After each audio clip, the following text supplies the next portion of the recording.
Hello everyone, welcome to our channel Topical Talks for a new Valorant tutorial video. And in this video, we will learn to fix a VAN9005 error. So firstly, you have to check if your VBS or virtualization based security is disabled.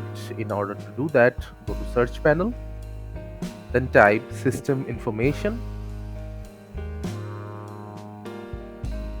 Now open system information. Now at the bottom side, you will find virtualization based security. If this is enabled on your system, you will need to disable it in order to fix the error. To disable the error, all you have to do is go to search panel again.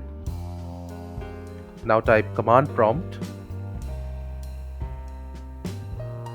Now run command prompt as an administrator.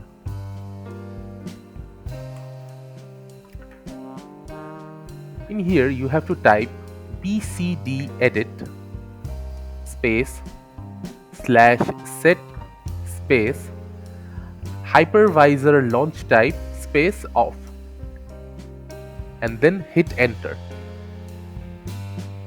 And by doing this, you will be able to solve the VAN9005 error. Thank you again for watching the video. Make sure to like this video and subscribe to our channel, and see you in the next video.